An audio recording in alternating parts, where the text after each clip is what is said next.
She stole the apartment from right out under me. So instead of living down in the village, I'm out here on Long Island with, you and Amy Fisher and the rest of the gang. Stronger than you. When you go down, it's gonna hurt. You ready? You ready to be humiliated in front of your new wife and your father? You are an ugly bitch. I pity you. You want to explain the math of this to me? I mean, where's the sense in risking the lives of the 8 of us to save one guy?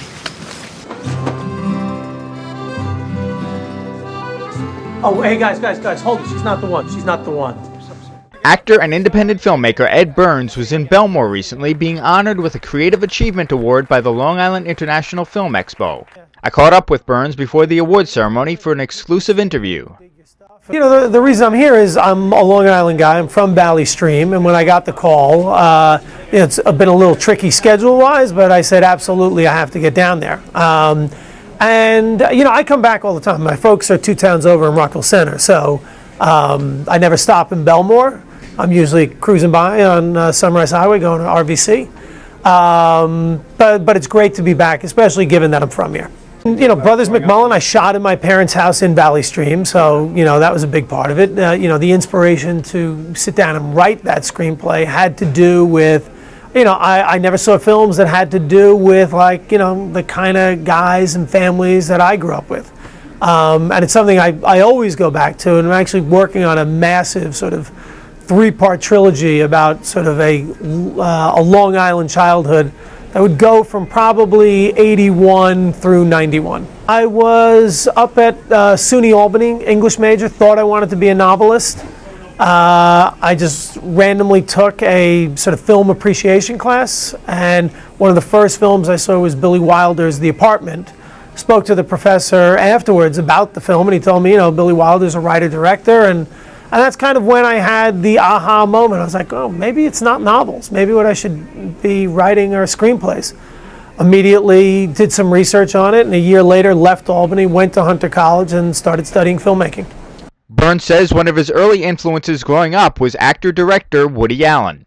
I had to credit my mom with that. She turned me on to Woody very early on, to Sleeper and Bananas and Take the Money and Run. And then as I got a little older, I guess in high school, maybe Hannah and Her Sisters, maybe. It's not until I'm in film school, I think I'm going to film school to be a writer.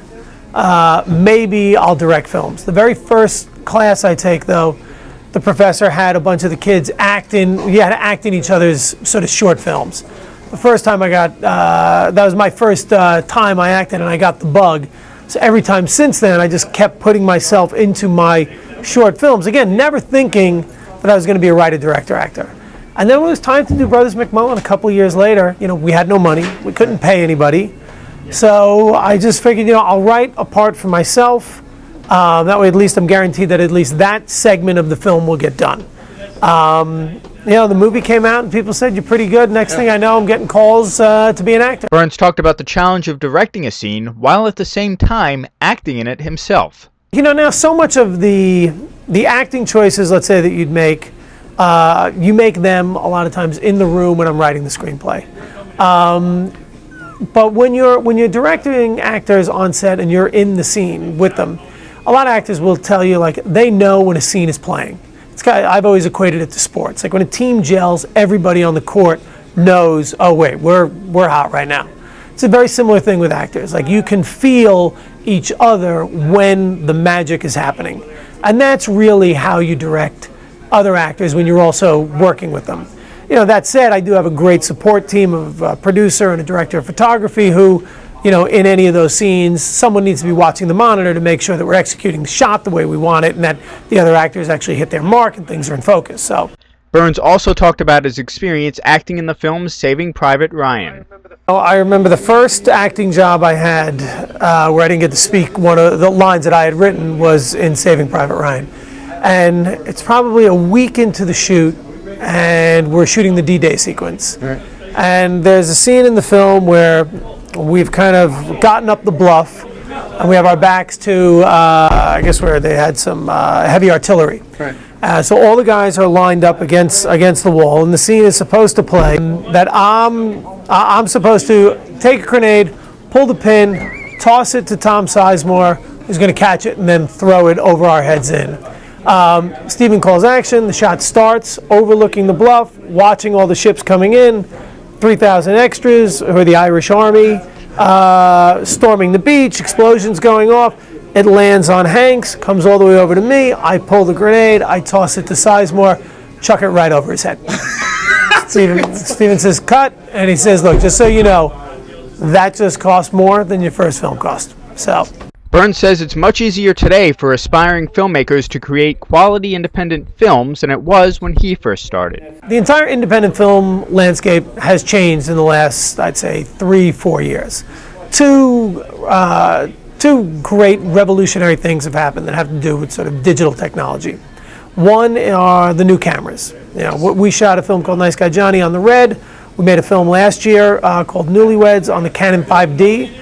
Which is a $2,500 camera. That's the camera that levels the playing field. Any kid can either borrow or buy one of those and go out and shoot a feature film. You now also, the editing systems are so sophisticated. You know, we cut all our things on a Mac. We use Final Cut on a Mac in an apartment. You no longer have to edit. You no longer have to rent out an editing suite and all of that sophisticated equipment. So now it's cheaper, it's easier to make films, but also the films look much better than they did back in '95 when I made McMullen and you're shooting on 16mm film. The other thing that's happened is now audiences, there isn't the stigma attached to, let's say, a straight to DVD title, because so many of these movies are starting to forego a theatrical release because there's a number of factors. You know, art house theaters are closing all over the country. The audience is now used to seeing a certain type of programming in their living room on a giant flat screen TV with surround sound. I mean, a big thing that people think that has changed viewing habits is what HBO's done. You think about Sopranos, Entourage, Sex and the City, you know, Boardwalk Empire. Right. Those are as good as any movies that come out. It's the writing. So why would you leave your living room to go down to the art house when the art house is already in your living room? And that's why we decided on the last couple of films, you know, it costs too much money, first of all, to try and compete in the marketplace theatrically.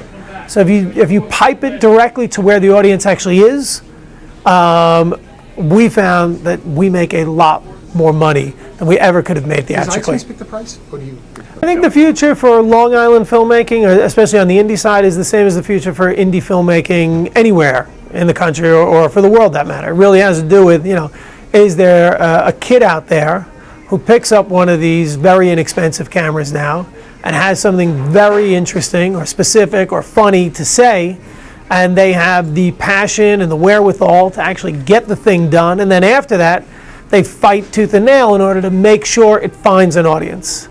And that really is, that is the name of the game. You know, like I said before, the playing field has been completely leveled.